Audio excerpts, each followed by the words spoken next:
নদিয়া সীমান্তবর্তী Bhajanghat primary school আজ অনেক দিক থেকেই অন্য সরকারি স্কুল থেকে আলাদা।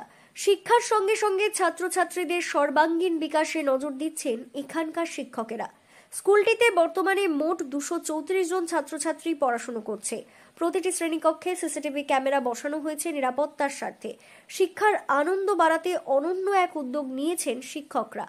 অভিনব উদ্যোগ এই স্কুলে আসার পরে বর্তমান দিনে যেটা চাইল্ড সেন্ট্রিক এডুকেশন, জয়ফুল লার্নিংয়ের মধ্য দিয়ে আমাদের এডুকেশন সিস্টেমটাকে রান করাতে বলছে, যেখানে শিক্ষার অধিকার আইনে আমাদেরকে কোনো ডিটেনশন পলিসি ছাড়াই প্রত্যেকটা বাচ্চাকে শিক্ষার আঙিনায় এনে স্কুলমুখী করবার জন্য যে উদ্যোগ গভর্নমেন্ট থেকে গ্রহণ করছে, এবং এই স্কুলের বর্তমান টিচিং স্টাফ থেকে শুরু করে এখানকার অভিভাবক, তার সাথে সাথে এলাকার যারা জনপ্রতিনিধি আছে, সকলের সম্মিলিত প্রয়াসে যে উদ্যোগ নিয়েছে, এটা অত্যন্ত প্রশংসনীয় কাজ। স্কুলে আসলে সত্যিকারের একটা স্কুলের শিশুবান্ধব পরিবেশ দেখতে পাচ্ছি। অগস্ট মাসে যাদের জন্মদিন তাদের নিয়ে কেক কেটে জন্মদিন পালন করা হয়েছে, ফলে ছাত্রছাত্রীদের মধ্যে তৈরি হয়েছে এক ভিন্ন মাত্রার আনন্দ।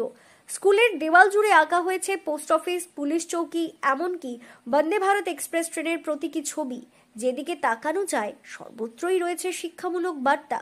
শুধু পড়াশোনাই নয়, স্কুলে রয়েছে একটি ভান্ডার, যেখানে ছাত্রছাত্রীরা সামান্য টাকা জমিয়ে রাখে। সেই টাকায় পেন, খাতা বাজারের তুলনায় অনেক কম দামে সরবরাহ করা হয়। বিদ্যাসাগরের মূর্তি উন্মোচন করেছেন এবং বিদ্যাসাগরের মূর্তিকে যেহেতু ঈশ্বরচন্দ্র বিদ্যাসাগরের হাতে এই স্কুলটি প্রতিষ্ঠিত হয়েছে, সুতরাং তার যে মূল্যবোধ, সেই মূল্যবোধটা যেন বজায় রাখতে পারেন।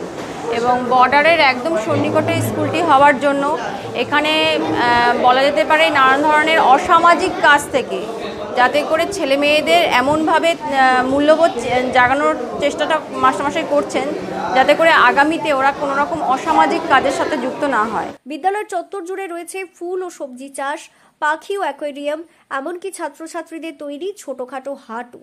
ভারতবর্ষের মনীষীদের ছবি এখানে বিশেষভাবে স্থান পেয়েছে। বিদ্যাসাগরের আবক্ষ মূর্তিতেও বসানো হয়েছে। এই সব কিছুর উদ্যোগ নিয়েছেন বর্তমান শিক্ষক বসুকিনাথ বিশ্বাস ও তার মা। সব মিলিয়ে ভাজনঘাট প্রাইমারি স্কুল আজ শিক্ষার পাশাপাশি আদর্শ পরিবেশ তৈরি করে এক অনন্য দৃষ্টান্ত স্থাপন করেছে। অনেকেই বলছেন সরকারি স্কুলের মধ্যেও এ এক অনুকরণীয় উদাহরণ।